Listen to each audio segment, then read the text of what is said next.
So, your attachment style in a relationship is essentially your love style. It's all of the subconscious rules that you learn about love, what it looks like, how it should be given, what needs are exchanged in a relationship, and essentially what you expect at a subconscious level. Now, if you have a different attachment style than another person, it's essentially akin to trying to sit down and play a board game with somebody and having a totally different set of rules for how that game should be played. In other words, maybe you sit down to play Monopoly and the person you're playing with has the rules for Scrabble. You can only imagine how much unnecessary conflict might ensue. And in the traditional attachment style pairing that we see quite frequently, which is the fearful avoidant attachment style with a dismissive avoidant attachment style, there can be a lot of confusion and conflict, just like with any other pairing where there's a different set of attachment styles. So, in this video, I'm going to take you through how to communicate your fears or wounds to the dismissive avoidant, or essentially your needs to the dismissive avoidant, as a fearful avoidant attachment style, so you can come out of the confusion of this relationship dynamic, come into clarity, and start making strides towards being able to thrive again with your partner.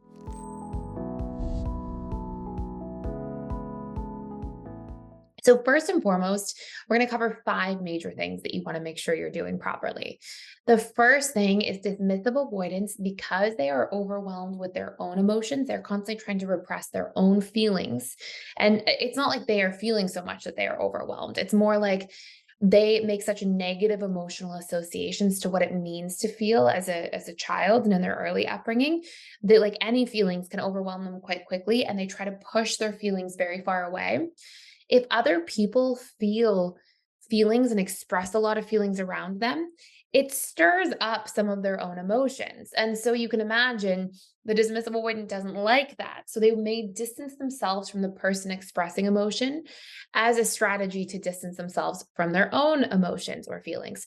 And so in this case specifically, when you're a fearful avoidant and you want to communicate something to your dismissive avoidant, if you've been running into sort of roadblocks around it, one of the best first things you can do is take the very important emotional information and communicate it in a very matter of fact way. This is like the loophole to start doing the work with a DA to communicate. So an example of this might be if you're feeling, upset about something and you need reassurance or clarity, instead of going in and saying, like, I'm so upset and really expressing in an emotive tone, what you would do instead here is you would actually express those emotive things that have emotional meaning in a very matter of fact way. In this case, it would look like saying, hey, yesterday when the situation happened between us, what came up for me is I felt confused and I really needed a little bit more clarity. Can you clarify about ABC? So rather than saying, I'm so confused, I can't believe this, you want to take that like emotion out of it. And I'm not saying that fearful avoidants communicate like that all the time, but it can be in the nature of a fearful avoidant or anxious attachment style, both to just communicate with more emotions because you're much more comfortable with your emotions.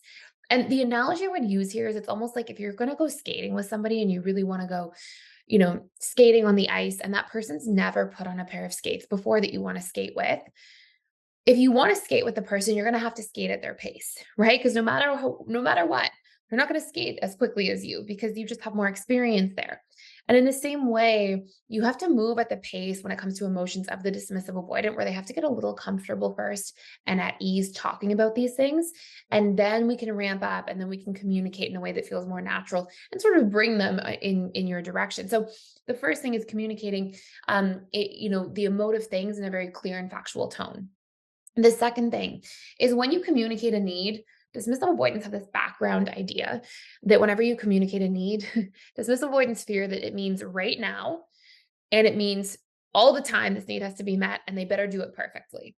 And I think it's because they just don't necessarily have as much context as other attachment styles and what it means to exchange needs in a relationship, because dismissive avoidants often did not have very much modeling for this.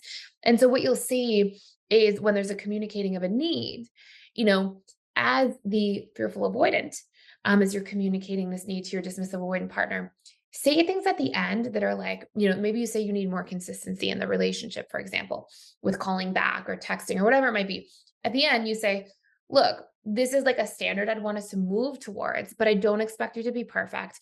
And it doesn't have to be, 24/7 all the time. I just want it to be a place that we can progress towards, right? So you can say it so that it's not the immediate right now, all the time, perfectly, you know, dismissive avoidance actually have a sense of like, oh, okay, that is a reasonable expectation that you're having, or a reasonable request that you're making. And as soon as things come into the realm of a dismissive avoidance reason, they tend to actually show up incredibly well when they see things as reasonable, practical, and when they make sense to them as well. Okay, so those are first two big things. Number three, work hard to make communication safe and constructive. Dismissive avoidance just absolutely despise conflict. They're really uncomfortable in conflict. They think there's no resolution for conflict. So when you can make communication like, hey, we're here to hash something out, we're here to talk it through so that we can get to a more productive outcome. And that's the intention. And when you can communicate and articulate your feelings and your needs in a productive manner and explain things in a productive way, and do it in a way that like isn't super emotionally charged, dismissive avoidance start to think like, oh, wow, this makes sense. Again, it goes into their realm of reason. They think, okay, this is productive. We can actually talk things through and hash things out. And this makes sense. And suddenly, dismissive avoidance, when that part clicks in, they become amazing communicators. It's a big place that as I'm would be working with DA clients or even working with DAs in the school, that I would see like tremendous progress really quickly when it suddenly made sense that the purpose of communication was for resolution and productivity, and that conflict didn't just always mean negative conflict, fighting, arguing. It actually can mean a conflict. So we hash it out and we actually grow stronger because of it.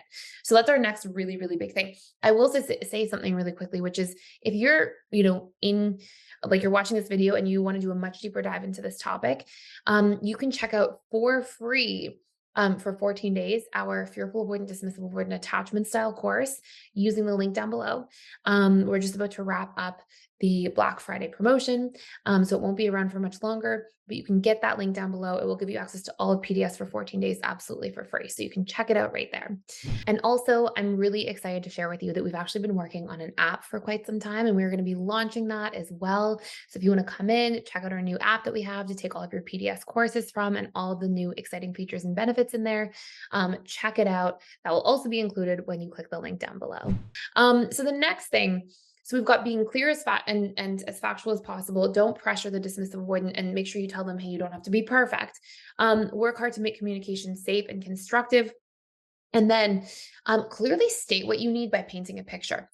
It's very easy for communication to go wrong because we misperceive. So, for example, a DA may hear you say, hey, I need more support. And for them, they may interpret that as like, oh, taking out the trash more often. And for you, support might be, giving a hug more often or being emotionally present more often. So make sure that you paint a picture of what this looks like. This is honestly really important for all relationships. Because it's so easy to have different ideas about what something is. Like support for one person looks totally different than support for another. But when we can really clearly paint a picture for what it looks like, we leave no margin for error. No miscommunication is possible. And then number 5, if you were going to communicate a need, sometimes too, dismissive avoidance can be sensitive to thinking that they're not doing a good job or that they're being criticized. It's actually like a big pain point. Everybody has their pain points in relationships. Every insecure attachment style, big time, has like their individual pain points that they may be more sensitive to. And for DAs, it's criticism. So if you can sandwich your feedback, so if you can say things like, hey, you've been doing great over here, or like, hey, I really appreciate you. You've really been showing up in the relationship. And something I've never shared with you before is that sometimes I need ABC. Thank you so much. If you can like sandwich, so put like a good piece of feedback, something kind at the end, but in the middle, even saying something like, I've never shared this with you before. So you're taking the onus of responsibility from the other person. Like, you should have known this by now. You're not mind reading. You can say, like, hey, I haven't shared it, so you weren't supposed to know. If you can frame things like that, DAs will be so much more receptive. So these are 5 major things that you can do as the fearful avoidant in a relationship with a DA that will go a very long way. Stay tuned for the next parts of this series where I will talk about the DA with the FA and communication tips and tools for that too. If you're enjoying this channel, please consider subscribing. If you want more FA-DA relationship content, hit that like button. I'll be paying attention to which gets the most votes. And I really appreciate you stopping by, and thank you for watching.